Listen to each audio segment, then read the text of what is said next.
ओम हरि ओम हरि ओम।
राम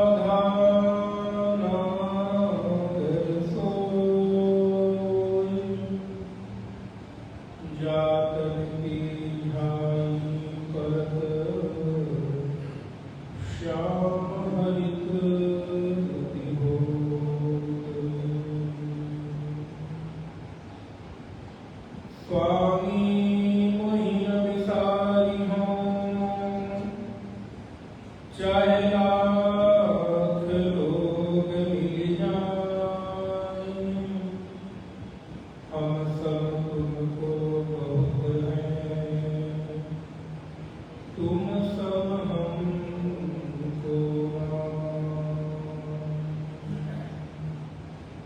श्री कृष्णचंद्र भगवान की नारायण।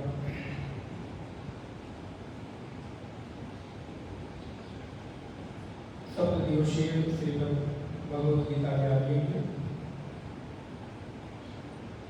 द्वितीय अध्याय सांख्य योग के अंतर्गत आज हम लोग द्वितीय सत्र के सायंकालीन वेला में प्रवेश कर रहे हैं, जहां कल हम लोगों ने श्रीमद् भगवद गीता की संक्षिप्त पृष्ठभूमि को, भूमिका को और सांख्य योग की जो धरातल है उस पर किंचित विचार करने का प्रयास किया। यद्यपि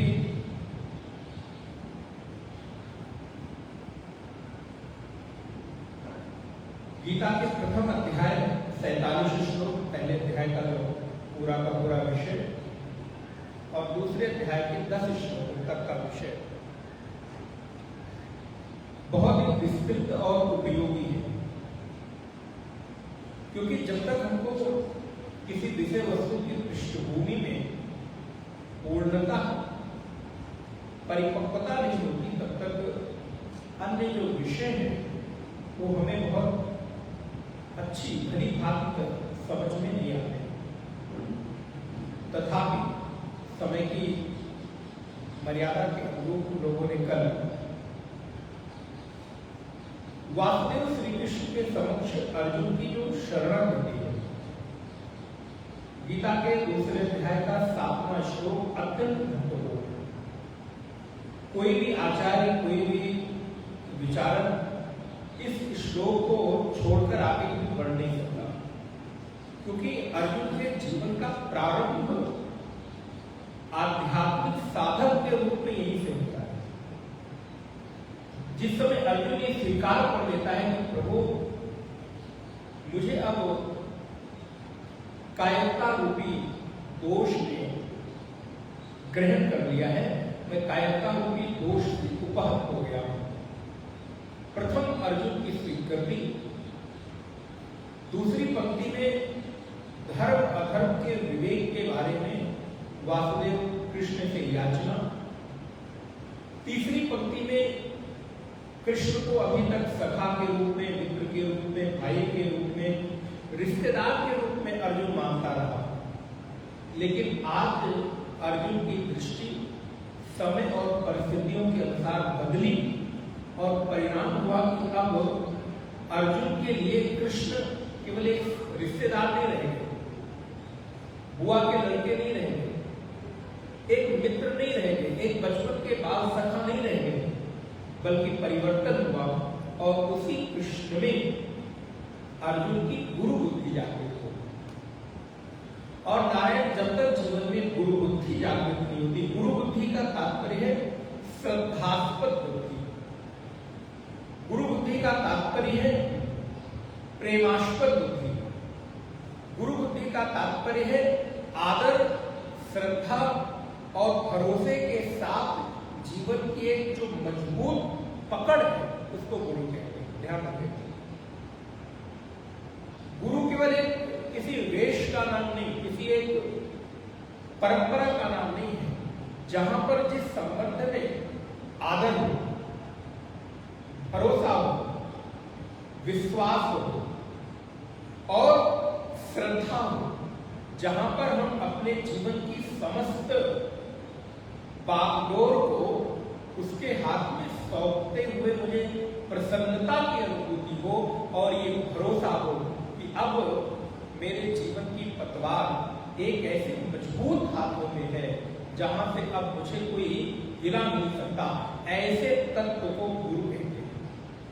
और जब तक ये बुद्धि प्रबल नहीं होगी, जब तक ये बुद्धि सबल नहीं होगी, जब तक ये उस आराध्य में, उस प्रेमास्पद में, उस श्रद्धेय में ये बुद्धि हमारी धीरे धीरे धीरे धीरे प्रगाढ़तम होती चली जाए, तब तक आपके जीवन में उस संबंध से मिलने वाला जो लाभ है वो नहीं दिखाई देगा। आप यूं कितना भी आदर करते रहिए, यूं कितना भी मिलते रहिए, इधर सत्संग करते रहिए, लेकिन उस श्रद्धेय में जब तक प्रगाढ़ता न आए, शास्त्र कहते हैं गुरु में, मंत्र में और आराध्य में एक जैसी जो बुद्धि होती है, तब आपके भीतर सिद्धि प्राप्त हो जाती है।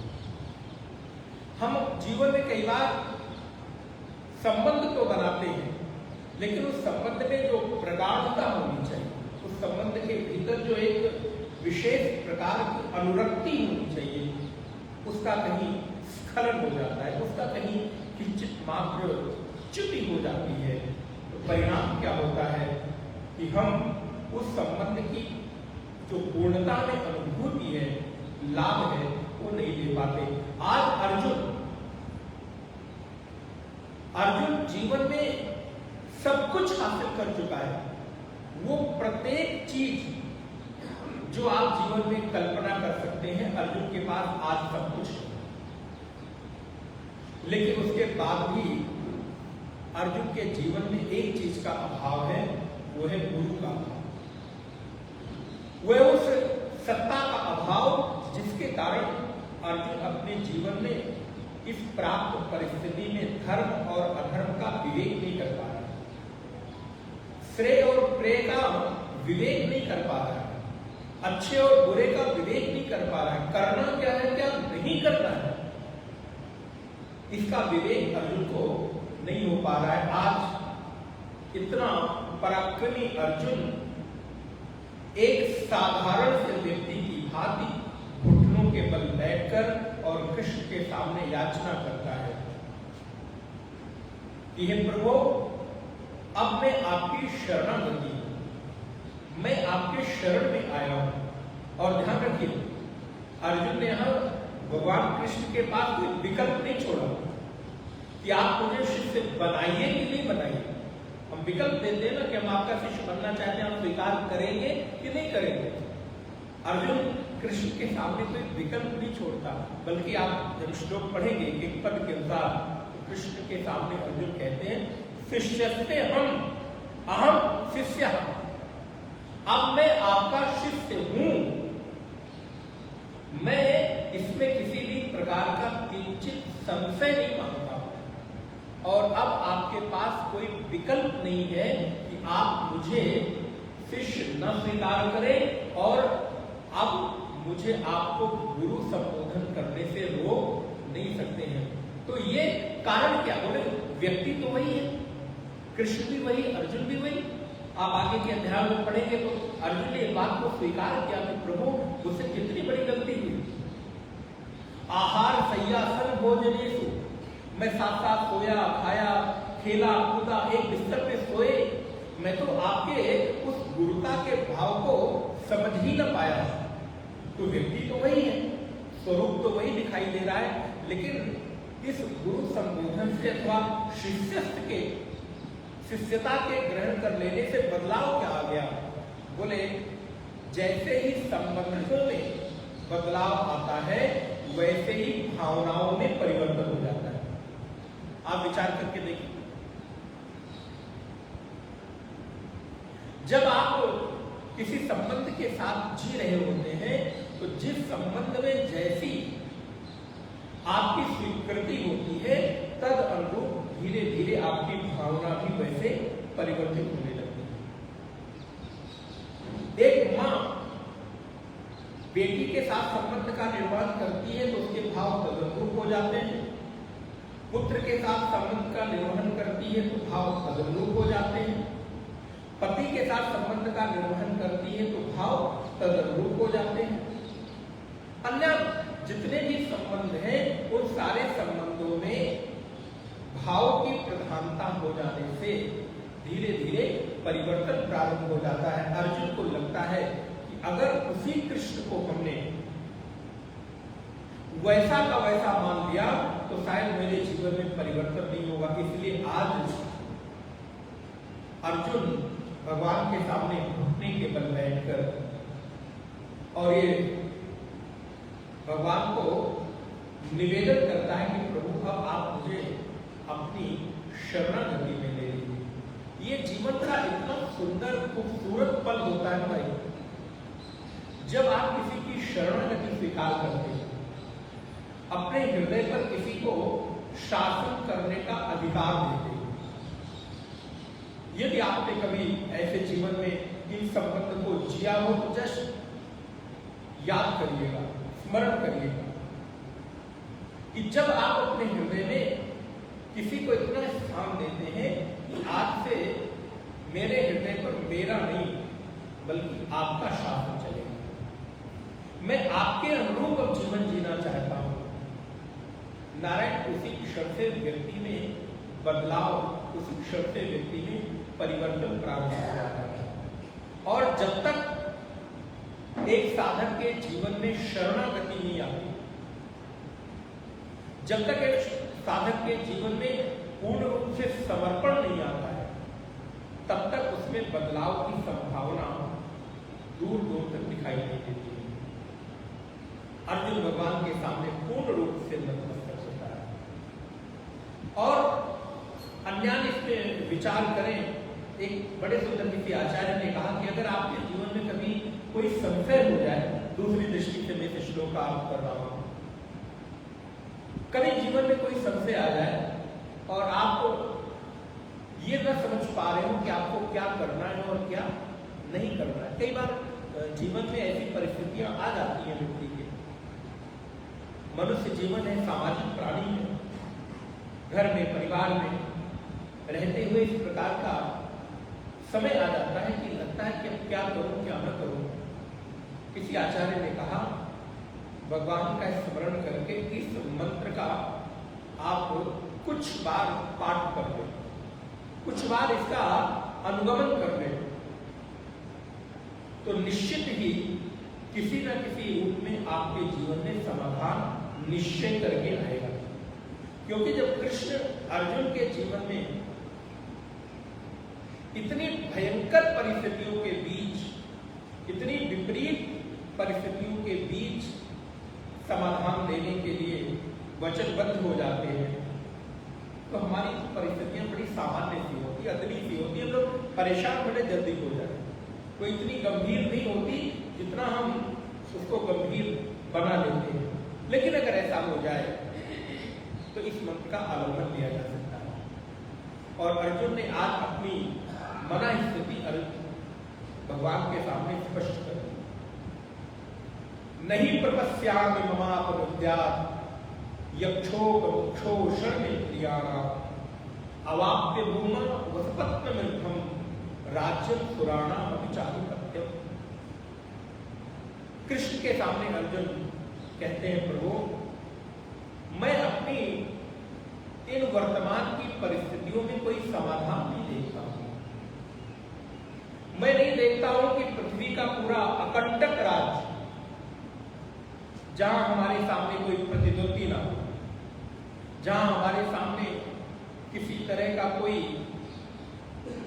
कॉम्पिटिटर ना हो, जहां हमारे सामने किसी तरह का कोई शत्रु ना हो, पूर्ण रूप से परिपुष्ट हुआ साम्राज्य भी यदि हमको मिल जाए, ऐसी पृथ्वी हमको मिल जाए, तो भी मैं अपने इंद्रियों में सुख नहीं खोज पा रहा हूं।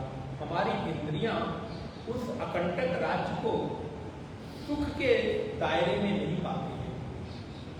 तात्पर्य अर्जुन ने यहां पर पूर्ण रूप से युद्ध करने से मना कर दिया। अब गीता को विभिन्न आयामों में देखें, ऐसी परिस्थिति प्राप्त हो जाए, ये हमारे और आपके जीवन की परिस्थितियां हैं। कई बार हम भी किन्हीं परिस्थितियों में ऐसे हार जाते हैं, नहीं अब तो नहीं हो सकता, अब नहीं कर सकते। कभी से उस परिस्थिति के मूल पर विचार करें। भगवान कहते हैं, अर्जुन तुम इतनी जल्दी हार मान गए, तुम जिसने महाभारत के युद्ध में अपनी पूरी तैयारी की युद्ध करने की, और अर्जुन इतनी जल्दी हार मान गया। और भगवान मुस्कुराते हैं। आप जब गीता को पढ़ेंगे ना तो ऐसा लगेगा कि कृष्ण मुस्कुरा रहा है, बोल रहा, कृष्ण बोल रहे हैं और अर्जुन बोल रहे हैं, दोनों में परिवर्तन आपको स्पष्ट दिखाई देगा। बस थोड़ा सा तादाद में अगर इससे आत्मीयता बढ़ जाए तब ये श्लोक आपको अपना अर्थ प्रकट करते हुए दिखाई देंगे। मानो भगवान धीरे से मुस्कुराते हैं अर्जुन। ऐसी तो कोई बड़ी परिस्थिति नहीं है जिस परिस्थिति में तुम इतनी जल्दी बिना समाधान खोजे और हार मान ले रहे, जहां तुमने एक तरफ घोषणा कर दी कि अब मुझसे युद्ध नहीं हो सकता, अब मैं युद्ध नहीं लड़ सकता, और ये बात सुनकर आप विचार करके देखो धृतराष्ट्र के मन पर क्या बीती हो। मैंने तो कल समय और उसके अनुसार चर्चा नहीं की। आप विचार करके देखो धृतराष्ट्र ने अगर ये सुना होगा तो धृतराष्ट्र की प्रसन्नता क्या हुई। आप सब लोग थोड़ा परिचित है ना महाभारत और गीता से। हाँ, धृतराष्ट्र के मन पर क्या बीती होगी, क्योंकि धृतराष्ट्र तो इसी ताप में बैठा हुआ था कि किसी भी तरह से अर्जुन युद्ध करने से मना कर दे। ये तो आपने देखा कितने लोगों ने कृष्ण के ऊपर आरोप लगाया कि ये तो अर्जुन युद्ध करना ही नहीं चाहता था। भगवान कृष्ण ने तो जबरदस्ती अर्जुन को युद्ध करने के लिए प्रेरित किया। कहीं ना कहीं ये विचार, सूक्ष्म विचार धृतराष्ट्र के मन में होगा। जब संजय ने कहा राजन एव मुक्त्वा ऋषिकेशः गुडाकेशः परं तप न योत्सिस गोविंद उक्तम तूष्णी बभूवः। जब संजय ने धृतराष्ट्र को ये बात कही, युद्ध के मैदान में अर्जुन ने कृष्ण के सामने युद्ध करने से मना कर दिया। धृतराष्ट्र मुस्कुराया, मन ही मन प्रसन्न हुआ कि शायद मेरी मनोइच्छित जो कामना है वो पूर्ण हो सकती है। लेकिन नारायण, जहां कृष्ण हो वहां कभी भी अधर्म की विजय नहीं हो सकती। यतो धर्मः ततो जयः। जहां कृष्ण है वही धर्म है, और जहां कृष्ण है, जहां धर्म है, वही विजय है। संजय कहते हैं कि हे राजन, तनुवाच ऋषिकेशः प्रहसन्यो भारत। प्रसन्न माने प्रसन्न, मुस्कुराए, और सेनयोर भयोर मध्य विषीदन्तमिदं वचः। और नारायण बड़े विषाद युक्त वाक्यों को सुनकर भगवान ने बोलना प्रारंभ किया। अब भगवान बोले और कुछ अद्भुत न बोले, ऐसा कैसे हो सकता है। अर्जुन जैसे डीप डिप्रेशन में गए हुए, अंतस अवसाद में गए हुए व्यक्ति को जगाने के लिए भगवान ने बोलना प्रारंभ किया। और प्राय हमारे आचार्य जन कहते हैं कि इस सृष्टि का जो पहला मनोरोगी है वो अर्जुन है। मन से, क्योंकि उसने हार मान ली। और एक कहावत आपने सुनी होगी, मन के जीते मन के हारे। कई सारी जीत, कई सारी हार बाहर की परिस्थितियों से पहले आपके मन की मन स्थितियां निश्चित कर देती है। अर्जुन की मन स्थिति को देखकर भगवान ने अर्जुन के ही बोले गए वाक्यों को मानो पहले पूरी तरह से काट दिया कि जो तू कह रहा है तो तेरी कथनी और तेरी करनी में बहुत अंतर है। अब धर्म के मूर्तिमान स्वरूप के सामने ही कोई धर्म की बात करे तो ये कहां तक शोभा देते हैं। कृष्ण कौन? स्वयं साक्षात धर्म स्वरूप में, और कृष्ण के सामने ही अर्जुन ऐसी बड़ी बड़ी बातें कर रहा है, उसको लगता है कि इस समय मुझसे बड़ा ज्ञानी, मुझसे बड़ा पंडित कोई है नहीं। भगवान ने कहा अर्जुन तेरी कथनी और करनी में बहुत अंतर दिखाई दे रहा है। गीता के दूसरे अध्याय का 11वां श्लोक आप सब लोगों के पास संभवतः पुस्तक होगी, मैं बोलूंगा, आप उसको दोहराइएगा। श्री भगवान वाच अशोच्यानन्वशोचस्त्वम् प्रज्ञावादांश भाषते प्रज्ञावादांश भाषते गतासु न गतासुंश्च गतासु न गतासुंश्च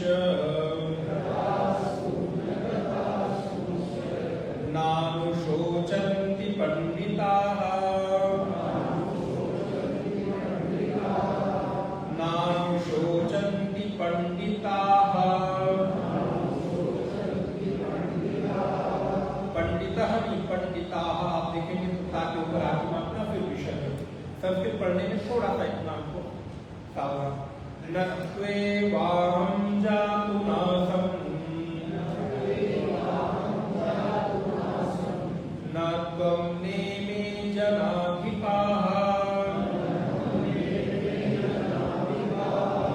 न चैव न भविष्यामः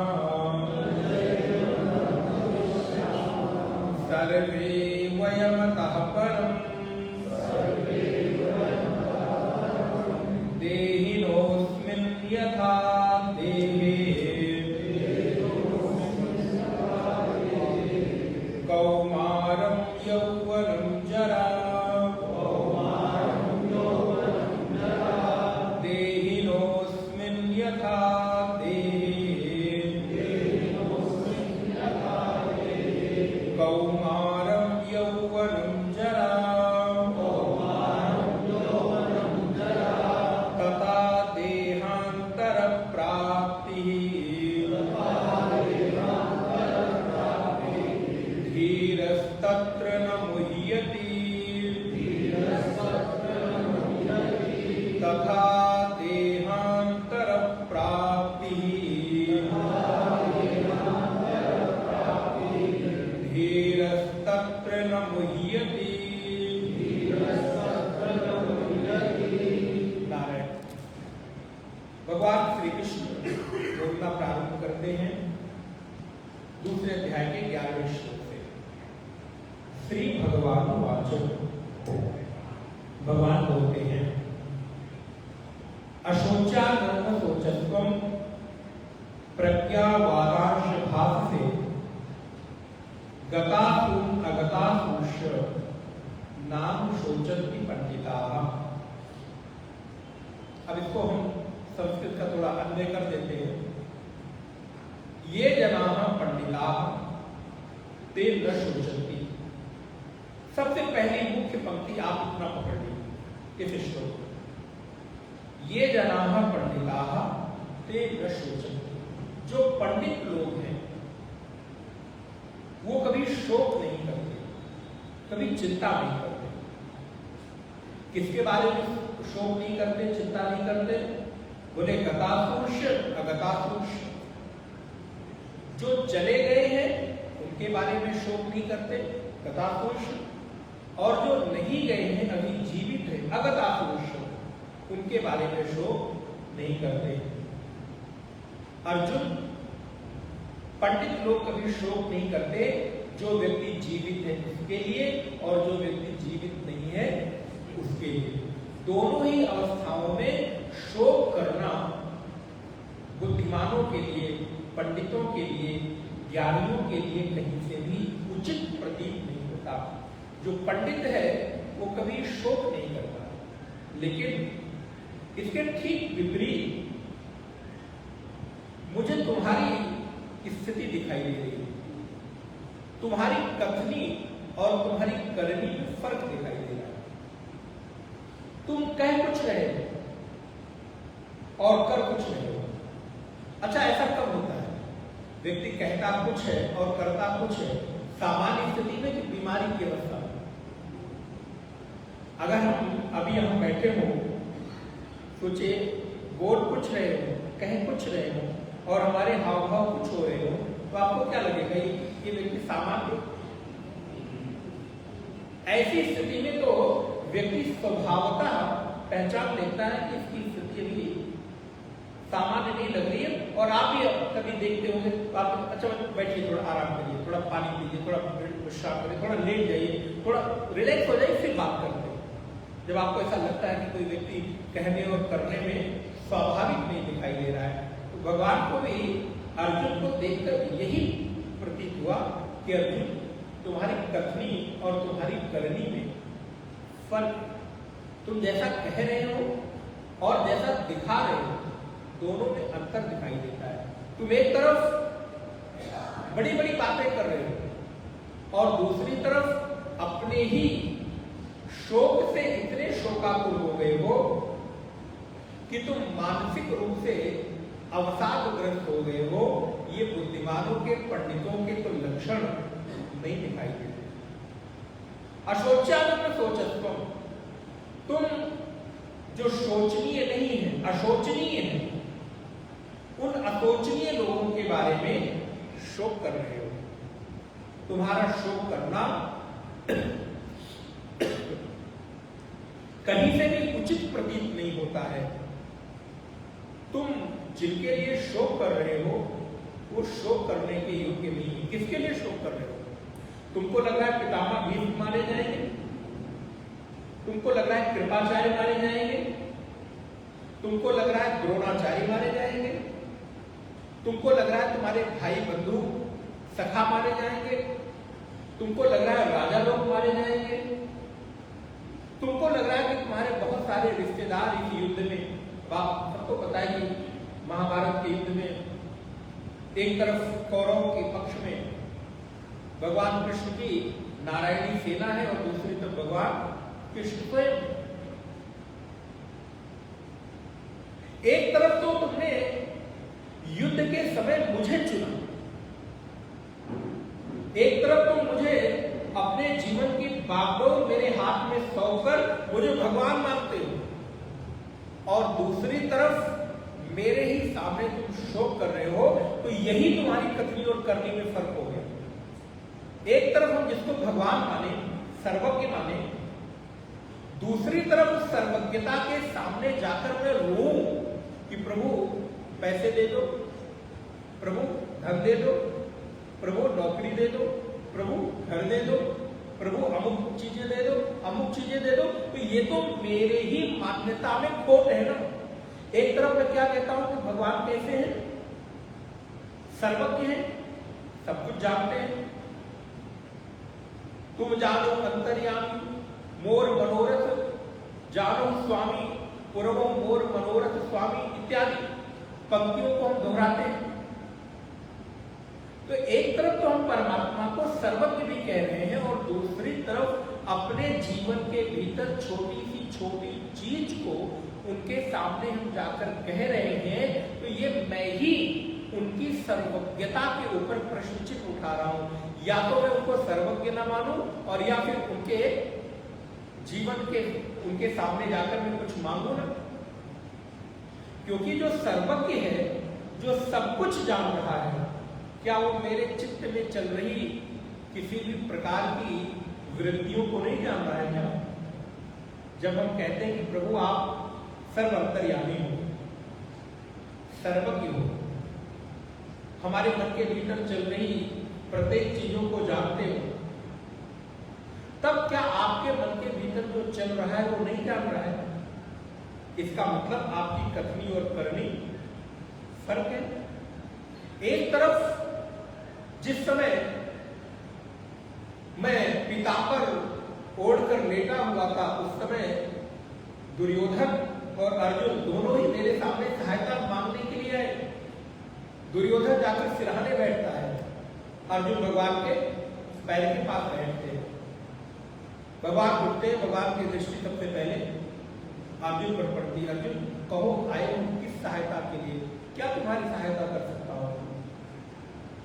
दुर्योधन बोल पड़ता नहीं नहीं कृष्ण सबसे पहले मैं आया। नजर घुमाई, देखते हैं कि सिरहाने सिंहासन पर दुर्योधन बैठा है।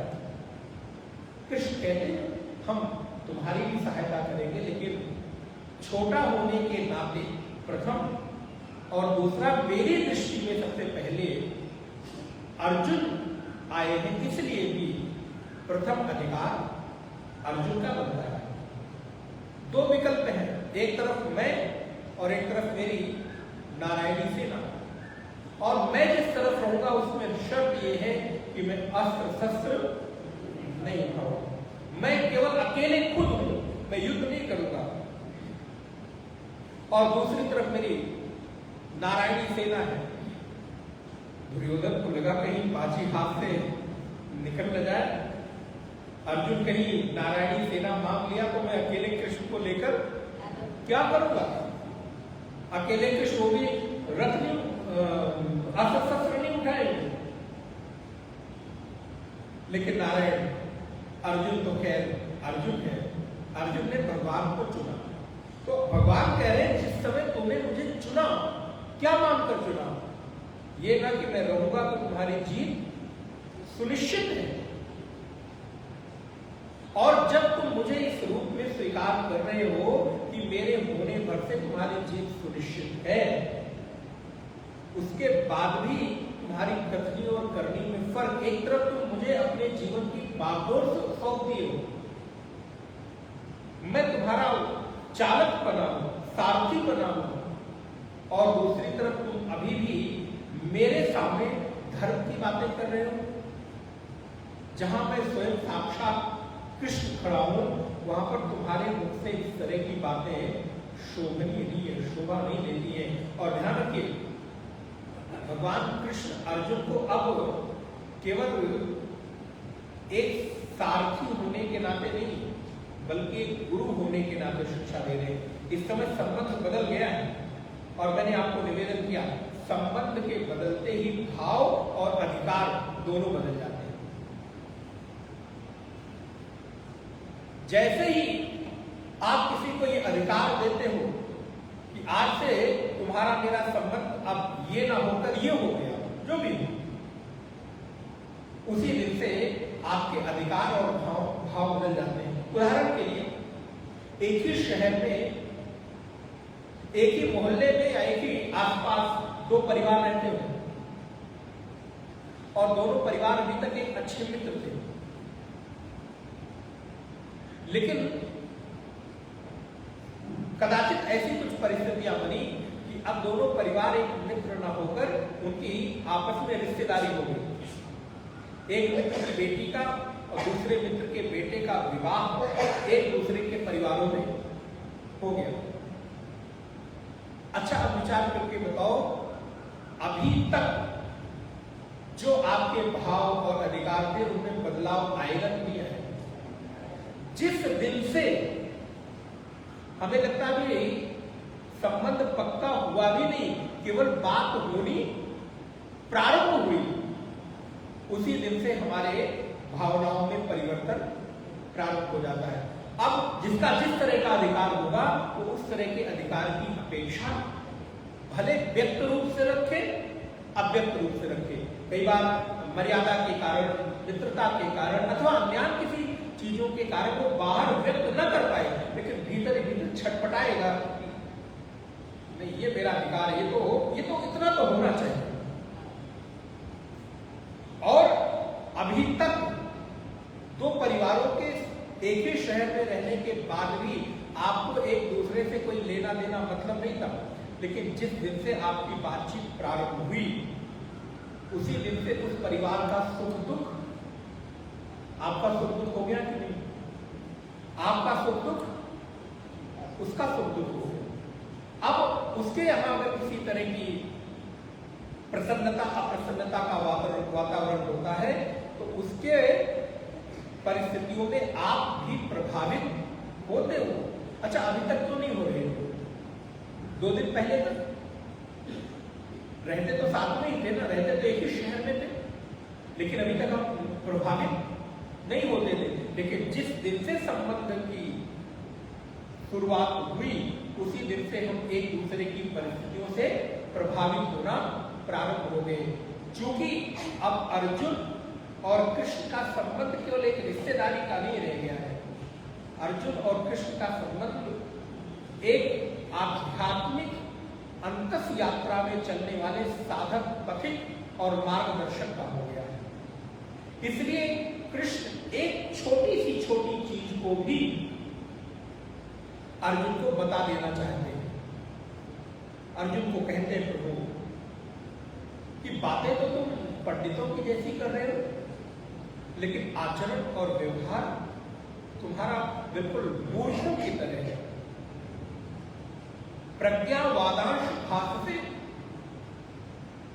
बोलना और करना दोनों में फर्क होता है। बड़ी सुंदर पंक्ति किसी ने कही, बहुत उपदेश होते हैं सुधरती क्यों नहीं दुनिया। बहुत उपदेश होते हैं सुधरती क्यों नहीं दुनिया। हमें कहना तो आता है मगर करना नहीं आता। अर्जुन, जो तुम कह रहे हो उसको जब करके भी तो देखो। तुम्हारे कहने और करने में इतना अंतर प्रतीत हो रहा है कि कोई सामान्य व्यक्ति भी देखे तो कहेगा कि ये व्यक्ति उचित नहीं है, इसका व्यवहार उचित नहीं लग रहा है। और नारायण वासुदेव श्री कृष्ण बार बार अर्जुन को प्रज्ञावान कह रहे हैं। प्रज्ञावान का तात्पर्य है कि किसी विशिष्ट बुद्धि से संपन्न व्यक्ति को प्रज्ञावान कहते हैं। जैसे किसी में बल हो तो क्या कहते हैं? बलवान। धन है तो धनवान, बुद्धि है तो बुद्धिमान। उसी प्रकार प्रज्ञावान, क्योंकि उसमें प्रज्ञा है, विवेक है, सोचने समझने की क्षमता है। तो अर्जुन, तुमने सामर्थ्य तो है, लेकिन तुम कदाचित अपनी सामर्थ्य को भूल गए। तुम प्रज्ञावानों की तरह बातें तो कर रहे हो, लेकिन व्यवहार वैसा नहीं कर रहे हो। इसलिए नारायण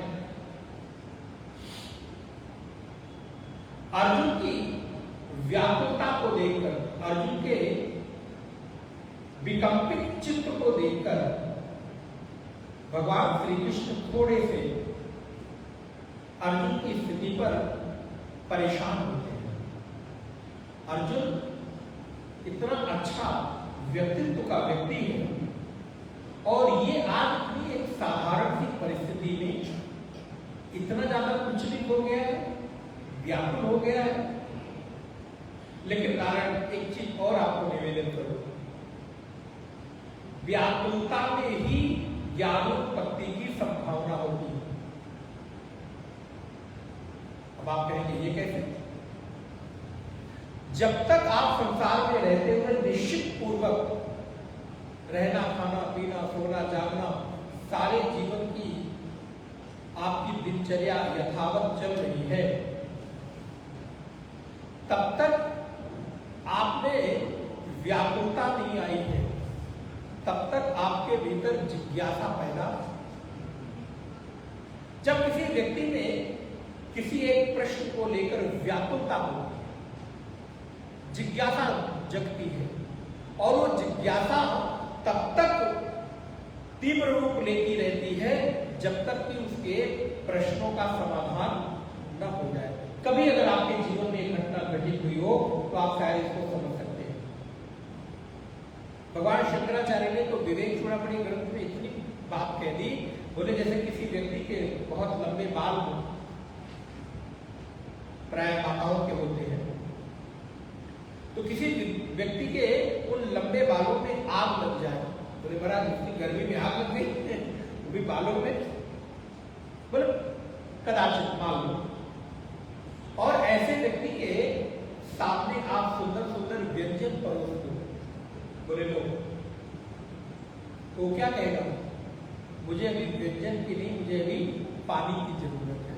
और कहीं भी भाग दौड़कर वो तालाब में भी जाकर सबसे पहले अपने बालों में लगी हुई आग को शांत करेगा। क्यों?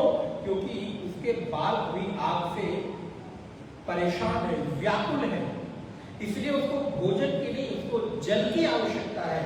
बोले वैसे ही संसार में रहते हुए व्यक्ति जब तक अपने बंधन से व्याकुल न हो जाए, को नाम बंधा कुत आयतः, बंधन क्या है? ये उस बंधनों के कारण जब तक व्यक्ति के चित्त में व्याकुलता, छटपटाहट न होने लगे कि बहुत दिन बीत गए, मुझे इस दुनिया से, इस संसार से, इस शरीर से मुक्त होना है, जब तक इस तरह की व्याकुलता, छटपटाहट नहीं होगी, तब तक उसके भीतर ज्ञानोत्पत्ति की संभावना नहीं है। इसलिए अर्जुन की जो व्याकुलता है, मानो उसको ज्ञान की प्राप्ति की तैयारी के लिए,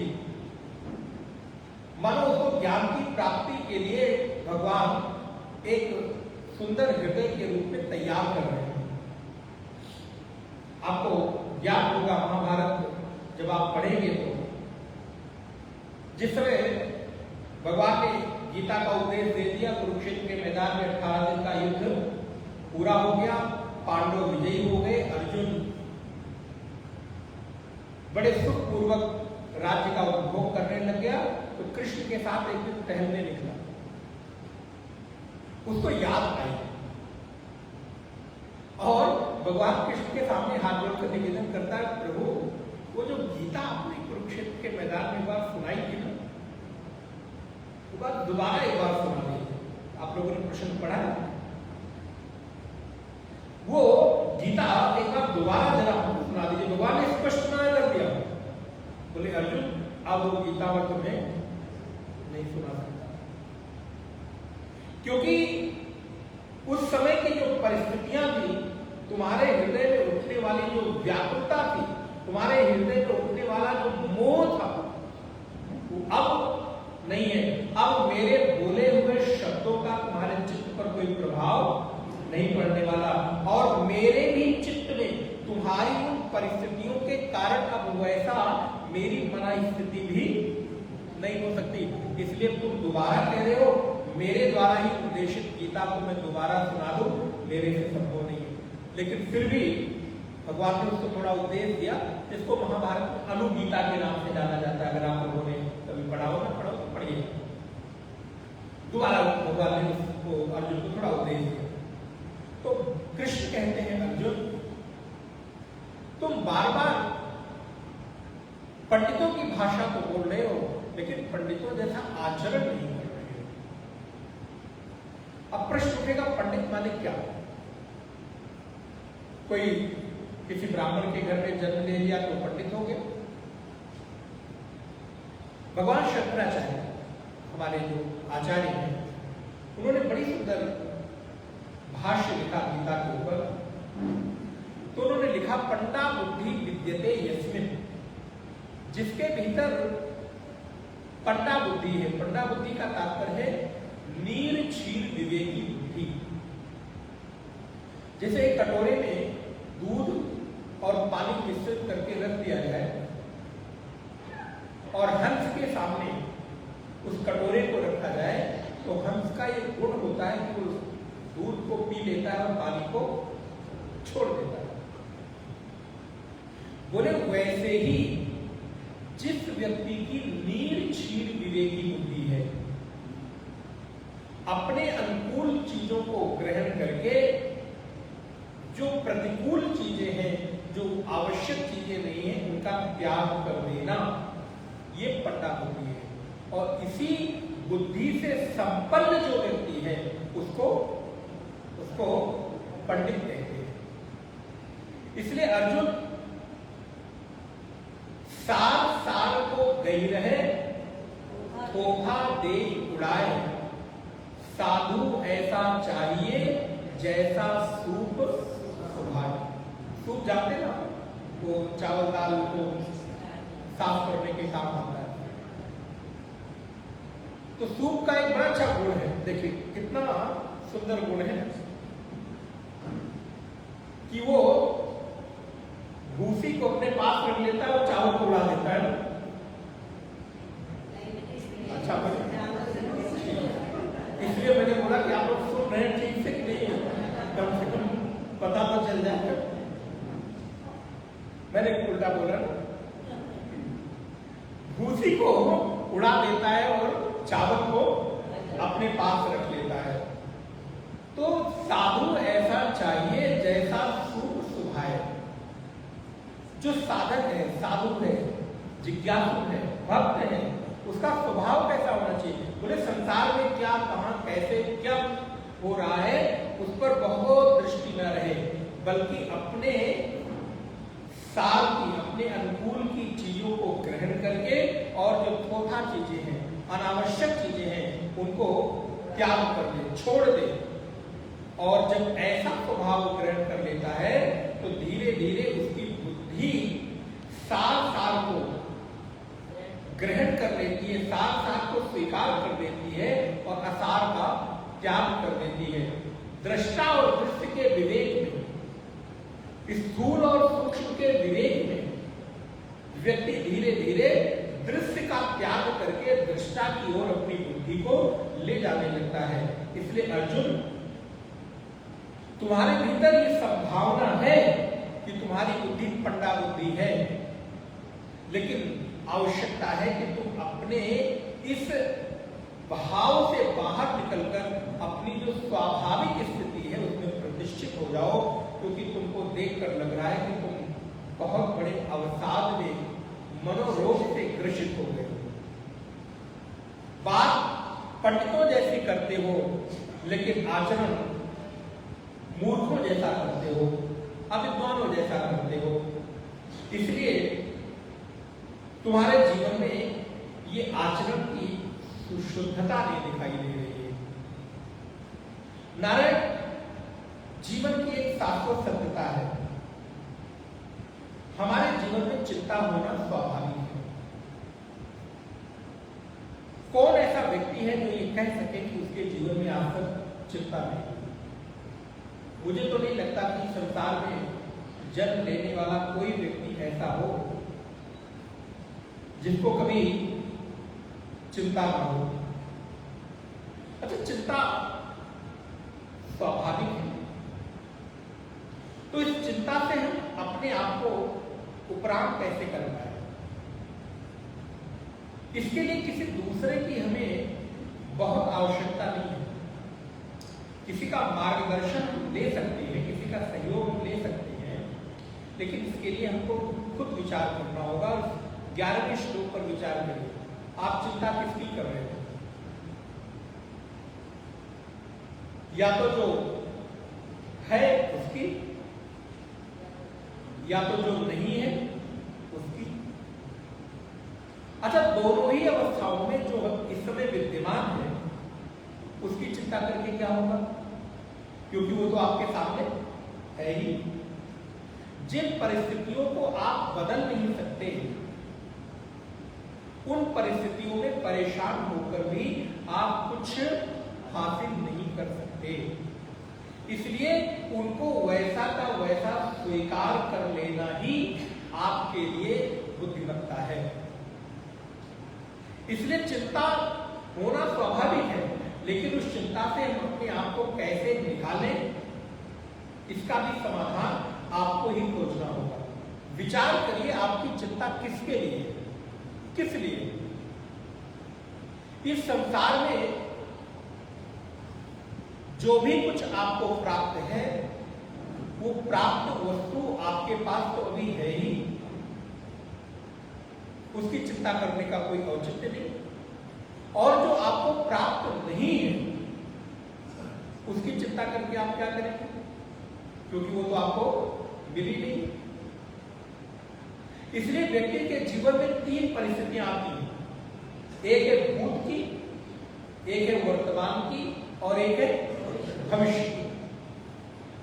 हमारा स्वभाव है कि हम हमेशा भूत का पश्चाताप करते हैं। विचार करिए, जो भी परिस्थिति आपकी बीत गई, वो बीती हुई परिस्थिति जब आपकी याद आती है तो आप क्या करते हैं? पश्चाताप तो करते हैं। और पश्चाताप में काश ऐसा कर लिया होता तो, काश ये घर यहां न बना के वहां बनाया होता तो कितना अच्छा रहता, काश ये नौकरी यहां न करके वो वहां की होती तो कितना अच्छा रहता। तो हमारे जीवन में जितना भी भूत है, बीता हुआ कल है, वो बीते हुए कल की हम पश्चाताप करते हैं और आने वाले कल की चिंता करते हैं। ये सच है कि आप इससे सहमत हैं? जो कल बीत गया उसका पश्चाताप, आने वाला जो कल है उसकी चिंता। कल क्या होगा? सबसे अधिक चिंता तो हम लोगों की यही होती है कि कल क्या होगा। इसलिए इस चिंता को दूर करने के लिए व्यक्ति अपने आसपास चीजों को संग्रहित करने लगता है। ध्यान रखिएगा, आपके पास बहुत सारी ऐसी चीजें हैं जो आपके चिंता का परिणाम है, उसकी आवश्यकता आपको नहीं है। ये भी रख लो, ये भी कर लो, ये भी कर लो, ये भी कर लो। हो सकता है कि उन वस्तुओं की आपको कभी आवश्यकता ही आपको न पड़ी हो, लेकिन उसके बाद भी कल की चिंता के कारण हमने संग्रह करना प्रारंभ कर दिया, बटोरना प्रारंभ कर दिया और हमारे स्वभाव में धीरे धीरे धीरे धीरे एक ऐसी आदत लग गई कि हमेशा कल कल कल कल कल क्या होगा, कल के लिए ये भी बटोर लो, ये भी बटोर लो, ये भी इकट्ठा कर लो, ये भी संग्रहित कर लो और धीरे धीरे जीवन किसी के आसपास बीत जाता है और वर्तमान से आपको आसक्ति होगी। 3 काल आपको प्राप्त हैं, बीता हुआ कल, आज और आने वाला कल। बीते हुए कल की पश्चाताप, आने वाले कल की चिंता और वर्तमान जो कल बीता हुआ कल हो जाएगा उस वर्तमान में आप आसक्ति करते हो। आप देखिए, आपको वर्तमान की आज की चिंता नहीं है, आपको जब भी चिंता होगी तो कल की होगी। वो कल भले 2 घंटे बाद वाला हो, 6 घंटे बाद का हो। वर्तमान में जब भी आप होते हो तो आप आसक्ति में होते हो, अटैच में, कहीं ना कहीं आप जुड़े हुए होते हो। आपका मन कभी भी खाली होने ही नहीं पाता और जब मन इन चीजों से खाली नहीं होता तो उसके भीतर विभिन्न प्रकार के विचार हमको परेशान करते रहते हैं। वासुदेव कृष्ण कहते हैं, अर्जुन तुम पंडितों की भाषा बोल रहे हो तो पंडितों के जैसा आचरण करना भी प्रारंभ करो, क्योंकि उस भाषा को बोलने मात्र से, रटने मात्र से कोई परिवर्तन नहीं होने वाला है। जब तक कि वो जीवन के आचरण में उतर न जाए। भगवान शंकराचार्य ने बड़ी सुंदर पंक्ति लिखी, पंडा आत्म विषय बुद्धि एषाम ते ही पंडिताः। पंडा माने जिसकी बुद्धि आत्म विषय हो गई, जिसकी बुद्धि में अब आत्मा के अतिरिक्त अन्य कोई विषय आते ही नहीं है, ऐसी बुद्धि जिसकी है उसको पंडित कहते हैं। अब आप लोग यहाँ इतने लोग बैठे हैं, मुझे नहीं मालूम, हो सकता है बहुत लोग पंडित हो भी, यथार्थ में पंडित हो। बहुत लोगों को लगता हो कि मेरा घर पंडित के घर में जन्म नहीं हुआ इसलिए मुझको पंडित नहीं कहा जाता। तो देखिए, शास्त्र आपको कह रहे हैं कि अगर आपको अपनी बुद्धि को थोड़ा सा परिवर्तित कर ले, थोड़ा सा चेंज कर ले, तो आपकी बुद्धि भी पंडित हो सकती है। आप में भी पंडित होने की संभावना विद्यमान है। जरूरत किसकी है? जरूरत है कि आपकी बुद्धि में नीर क्षीर विवेक आ जाए। जैसे उस हंस का गुण है, कटोरे में अगर दूध और पानी मिश्रित करके रखा है तो दूध को पीकर और पानी को छोड़ देता है। क्या आप भी जीवन में ऐसे स्वभाव वाले हैं कि नहीं है? और नहीं है तो मत होइए, कोई जरूरत नहीं। क्या करेंगे ओके बोले दादा जब बहुत हो गया, इतना जीवन जी लिया, अब क्या करेंगे? बोले नहीं, अभी तो आपको असली आवश्यकता तो अब है। किसी भी परिस्थिति में, घर परिवार समाज भाई बंधु में, किसी भी परिस्थिति में अब आपके भीतर ये पड्डा बुद्धि होने की संभावना अधिक हो जाती है। जब आप धीरे धीरे अपनी बुद्धि को इस रूप में अभ्यास कराने लगते हैं कि आप अपने उपयोग की चीजों को ग्रहण कर लें और अन्य चीजों का त्याग कर लें। हो सकता है कि वो आपके द्वारा छोड़ी गई चीज किसी और के लिए उपयोगी हो, ठीक है, लेकिन आपके लिए यदि उपयोगी नहीं है तो उसको ढोने से कोई फायदा नहीं है। पहले श्लोक का भगवान श्री कृष्ण ने अर्जुन को यह उपदेश दिया कि अर्जुन, तुम जिन अपने पितामह के लिए, गुरु द्रोणाचार्य के लिए, कृपाचार्य के लिए चिंता कर रहे हो, वो चिंता करने योग्य नहीं। अब इसका दूसरा एक दृष्टिकोण भगवान कृष्ण देते हैं। किसी व्यक्ति के बारे में चिंता तब करो जब उस व्यक्ति के जीवन की उपलब्धियां शून्य। भगवान अर्जुन को कहते हैं तुम जरा पितामह भीष्म के जीवन को देखो, उनका जीवन कितना यशस्वी है। द्रोणाचार्य का जीवन देखो, उनका जीवन कितना यशस्वी है।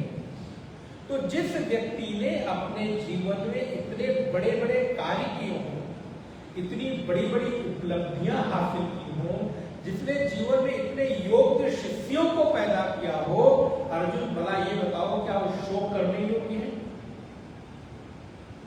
क्योंकि व्यक्ति की ख्याति, व्यक्ति की जो कीर्ति है वो उसके कार्यों से होती है। और द्रोणाचार्य और पितामह भीष्म के जीवन की पूरी एक जीवन रेखा अगर तुम देखोगे तो उनके इतिहास अद्भुत विलक्षण भाव से भरे हुए हैं। उनकी चिंता करनी नहीं बनती है। अच्छा, तुम अगर चिंता करते ही हो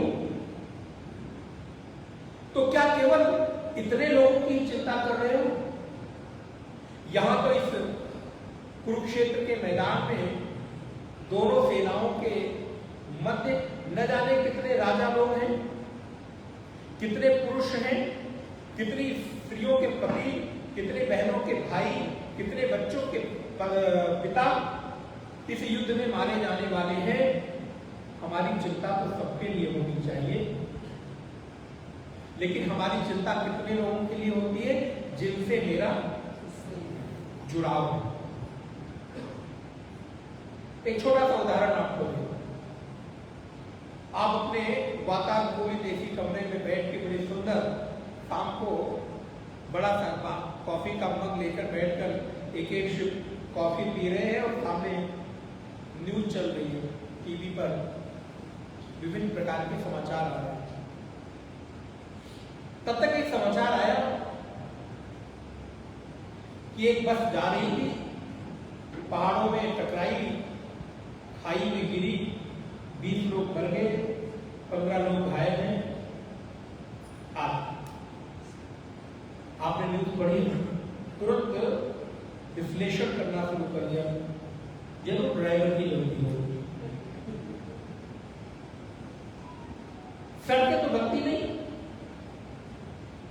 कोई सरकार आ जाए कुछ काम होता नहीं, पता नहीं लोग कैसे होते हैं। हो सकता है इस ड्राइवर की गलती हो। इतना अभी आप विचार कर रहे थे और तब तक एक कॉफी का कप आपने उठाया और एक से कॉफी आपने पी ली।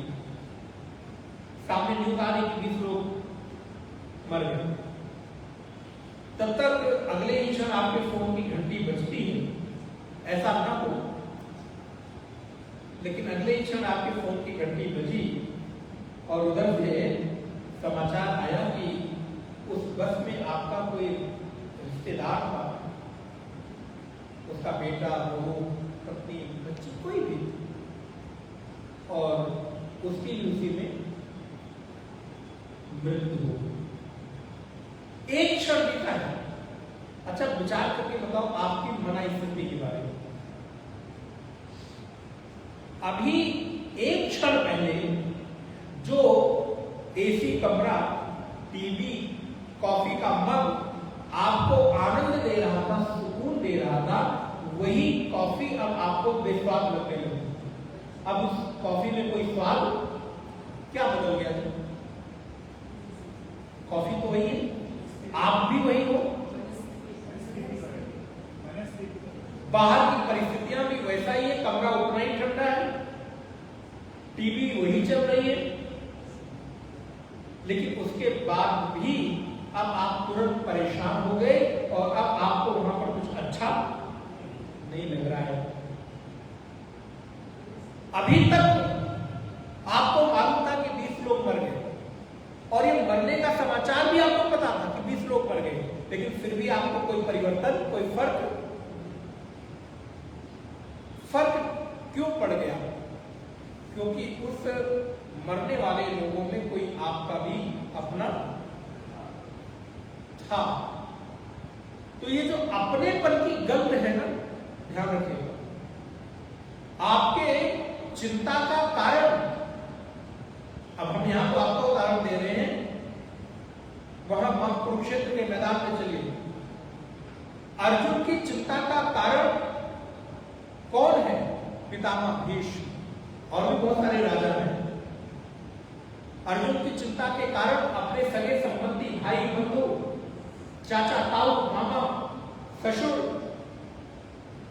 साले इत्यादि, पहले ध्यान मातुरा चाहिए, दुर्जन, कई सारे जो सगे संबंधी है वो सारे लोग हैं। तो अर्जुन के दुख का हेतु वो संबंध में होने वाली जो अहंता की गंध है वो है।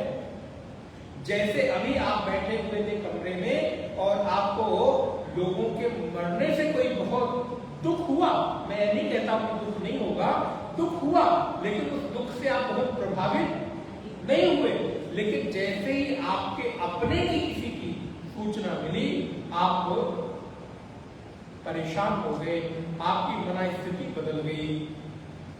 ठीक उसी प्रकार अर्जुन, तुम्हारे जीवन में भी ये जिन लोगों को तुमने अपना मान रखा है, इन अपने मानने के कारण तुमको दुख हो रहा है।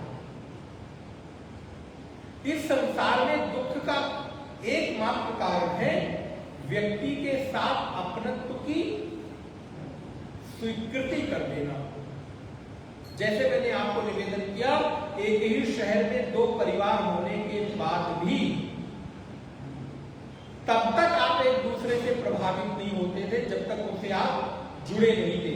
जिस दिन से जुड़ गए उस दिन से उनका दुख आपका दुख, उनका सुख आपका सुख हो गया। तो अपनत्व की गंध ही आपके जीवन में दुख का संचार करती है। अर्जुन, तुमने चूंकि इन लोगों को अपना मान रखा है, ये सब तुम्हारे हैं, इसलिए तुमको लगता है कि ये नहीं रहेंगे तो मुझे दुख होगा। और इतना ही नहीं है, न त्वेवाहं जातुनासं न त्वं नेमे जनाधिपाः न चैव न भविष्यामः सर्वे वयमतः परम्। और तुम अर्जुन, तुम्हारी शोक का कारण तो बड़ा सीमित है। मैं बता रहा हूं, भगवान बताना प्रारंभ करते हैं कि तुमने जिनके बारे में नहीं भी सोचा है उनके बारे में भी मैं बता रहा हूं। भगवान अब अर्जुन के सामने स्वयं कारण उपस्थित करते हैं। अर्जुन, ये राजागण भी शोक करने योग्य है, तुम इनके लिए शोक क्यों नहीं करते हो? क्योंकि तुम्हारा इनके साथ अहंता ममता का संबंध नहीं है।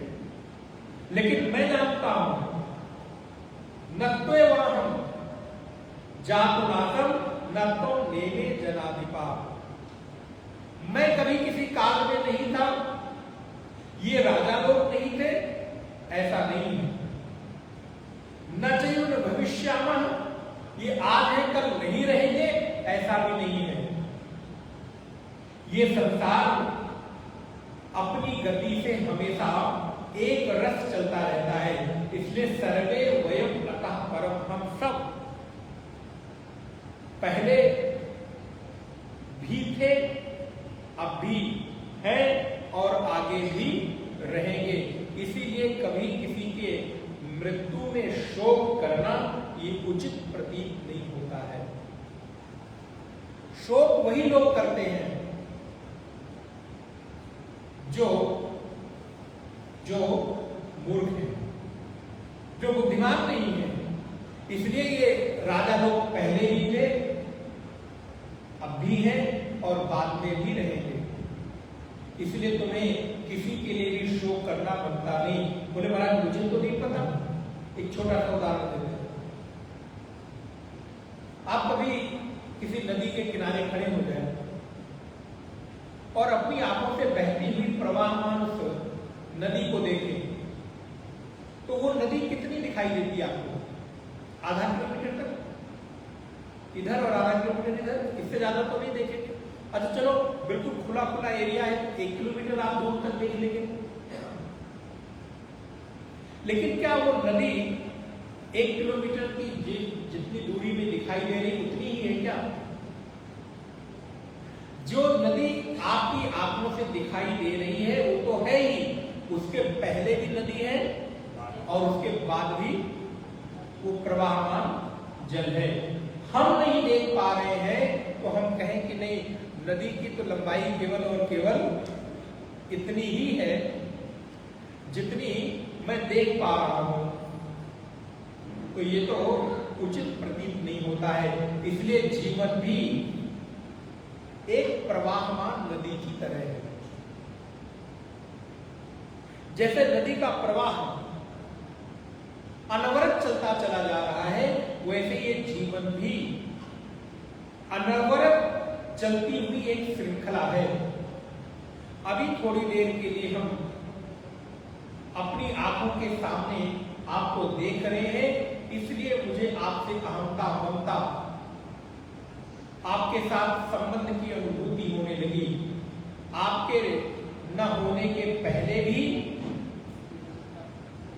जीवन था, मैं हूं तो भी जीवन है, और मैं नहीं रहूंगा तो भी जीवन रहेगा। ये संसार किसी व्यक्ति के आने जाने या न आने जाने से, रुके रहने से कभी भी प्रभावित नहीं होता।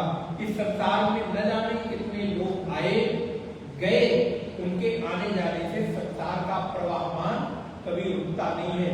अर्जुन, इसी प्रकार जीवन भी एक प्रवाहमान सतत चलने वाली प्रक्रिया है जो कभी भी रुकती नहीं है। ये जीवन जन्म लेने के पूर्व भी था, ये जीवन अब भी है, और ये जीवन जिस समय शरीर नहीं रहेगा उस समय भी रहेगा। अभी हमने केवल इस जीवन को शरीर तक सीमित कर दिया है, इसलिए मुझे लगता है कि शरीर के रहने से मैं हूं और शरीर के ना रहने से मैं नहीं हूं। ध्यान रखिएगा, आपके सोच ने, आपके चिंतन ने आपके दुख को जन्म दिया है, क्योंकि आपने इस जीवन को केवल इस पंचभूतात्मक देह तक ही सीमित कर दिया है। आपको लगता है कि इस शरीर में जो जीव है उसके होने से हमारी सत्ता है, और वो नहीं रहेगा तो हमारी सत्ता नहीं रहेगी। ये बात ठीक है। वेदांत में 3 प्रकार की सत्ताएं होती हैं। एक है व्यवहारिक सत्ता, एक है प्राकृतिक सत्ता और एक है पारमार्थिक सत्ता। तो व्यवहारिक सत्ता में शरीर सत्य है। व्यवहारिक सत्ता में शरीर जो व्यवहार कर रहा है वो सत्य प्रतीत हो रहा है। लेकिन अगर इसको आप पारमार्थिक सत्ता में सत्य देखने जाएंगे तो इसकी पारमार्थिक सत्यता आपको हासिल नहीं होगी। इसलिए साधक की दृष्टि व्यवहार पर नहीं, परमार्थ पर रहनी चाहिए। जो साधक व्यवहार पर ज्यादा जोर देता है उसकी साधना बहुत देर तक, बहुत दीर्घ काल तक चल नहीं पाती, क्योंकि हमने केवल और केवल व्यवहार को सत्य मानकर उसी के साथ जीवन जीना प्रारंभ किया। व्यवहार तो प्रतिक्षण बदल रहा है। जिस क्षण आप यहां आए थे और जितनी देर आपको यहां बैठे हुए हो गया, इतनी देर में आपको बदल गए। आपको भरोसा हो और न हो, लेकिन फिर भी आप बदल गए। इसके लिए आप विज्ञान का सहारा ले सकते हैं। विज्ञान ऐसा कहता है कि लगभग 7 वर्षों में व्यक्ति के पूरे शरीर में पूरा देह परिवर्तित हो जाता है, सारे सेल नए हो जाते हैं। क्योंकि प्रतिदिन हमारे शरीर से लाखों करोड़ों सेल मर रहे हैं और जी रहे हैं, पैदा हो रहे हैं, नवीन हो रहे हैं। तो प्रतिक्षण जो हमारा व्यवहार है वो बदल रहा है। हमने इस व्यवहार को सत्य मान लिया, इसलिए इस व्यवहार के न रहने पर हमको लगता है कि व्यक्ति नहीं रहेगा, क्योंकि ये देह नहीं है तो व्यक्ति नहीं है। और इस कारण से तुम्हारे जीवन में दुख की जो अनवरत धारा है अर्जुन, वो चल पड़ती है। इसलिए तुमको लगता है कि ये राजा लोग नहीं रहेंगे, हम नहीं रहेंगे। ऐसा नहीं है। नत्वेवाहं जातुनासं न त्वं नेमे जनाधिपाः न चैव न भविष्यामः सर्वे वयम् अतः परम्। सभी लोग जितने भी यहाँ पर दिखाई देने वाले लोग हैं, पहले भी थे, आज भी हैं और कल भी रहेंगे। बस दृष्टि शरीर से हटाकर जीव पर ले जाएगी। शरीर से हटाकर उस आत्मा पर जब दृष्टि जाएगी तो आपको शरीर के मरने मिटने से कोई दुख नहीं होगा। अभी दुख का कारण शरीर है, और ये शरीर कैसा है? ये तो नाशवान है, क्योंकि इस संसार में जो पैदा हुआ है उसकी मृत्यु सुनिश्चित है। इस संसार में कोई भी ऐसी वस्तु नहीं है, परिस्थिति नहीं है, व्यक्ति नहीं है, कोई काल नहीं है जो आज तक स्थिर रहा। काल बदल जाता है, परिस्थितियां बदल जाती हैं। जो परिस्थितियां हमको लगती हैं कि अभी हमारे अनुकूल सब ठीक ठीक दिख रही है, बिल्कुल, कब वो परिस्थितियां हमारे जीवन में परिवर्तित हो जाती हैं, बदल जाती हैं, हमको पता ही नहीं चलता है। भागवत के एकादश स्कंद में बड़ी सुंदर एक चर्चा आई। एक भिक्षुक है, वो रास्ते में जा रहा है तो कोई उसको गाली दे देता है, कोई पत्थर फेंक देता है, कोई इसके ऊपर कंकड़ फेंक देता है, कोई अपशब्द कहता है। तो भिक्षुक विचार करता है कि हमारे जीवन में दुख का हेतु क्या है। विचार करते हुए बड़ी सुंदर बात कहता है, नायं जनो में सुख दुख हेतु न देवतात्मा ग्रह कर्म कालः मनः परं केवलमामनन्ति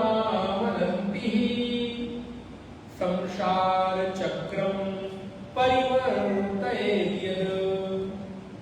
नायक जनों में सुख दुख हेतु न देवता न ग्रह न कर न काला। हमारे जीवन में जब दुख आता है तो कई बार हम क्या कहते हैं, ये देवता नाराज हो गया इसलिए दुख है, हमारे ये ग्रह खराब है इसलिए दुख है, इस समय मेरा समय ही नहीं ठीक चल रहा है। आप विचार करिए, आप लोग आपस में क्या ऐसी चर्चा करते हैं कि हमारा समय नहीं, हमारा जिसमें काल नहीं चल रहा, न देवता न ग्रह न कर्म न काल। बोले महाराज, काल ही कर्म ही ईश्वर ही मिथ्या दोष लगा। व्यक्ति काल कर्म ईश्वर ग्रह नक्षत्र को मिथ्या दोष लगाता है। किया हुआ जो कल का वो आज उसको जो प्राप्त हो रहा है, तो उसको स्वीकार करने की क्षमता न होने के कारण वो दोष किसी और पर दोषारोपण कर देता है। इसलिए मिथ्या दोष किस पर लगाता है? बोले काल, कर्म, ग्रह, नक्षत्र इत्यादि इत्यादि इत्यादि। वो भिक्षु कहता नायक जन्म में सुख दुख हेतु न देवता ग्रह कर्म काला मन परम केवलमावनति संसार चक्रम परिवर्तयेत्। इस संसार के पूरे परिवर्तन का केवल और केवल कोई एकमात्र हेतु है, वो मेरा मन ही है।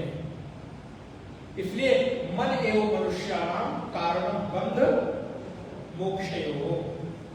मन ही हमारे जीवन में सुख और दुख को उत्पन्न कर रहा है। अर्जुन, तुमको जो लगता है कि ये राजा लोग मारे जाएंगे तुम्हारे हाथों से, ये तुम्हारा सोचना सर्वथा उचित नहीं है। अरे ये तो आज है, कल भी थे और कल भी रहेंगे। इस शरीर के मर जाने से आत्मा नहीं मरती है। इस शरीर के मिट जाने से देही में कोई प्रभाव नहीं आता, देही में कोई परिवर्तन नहीं आता। बोले कैसे? बड़ा सुंदर उदाहरण दिया। आप सब लोगों ने अपने बचपन की फोटो देखी होगी और आज की फोटो देखी होगी। बचपन की अपनी ही 5 साल, 4 साल, 3 साल की फोटो अगर आपके माता पिता ने आपसे पहचान न कराई होती कि ये मेरी गोद में तुम बैठे हो, तो क्या आप पहचान सकते थे?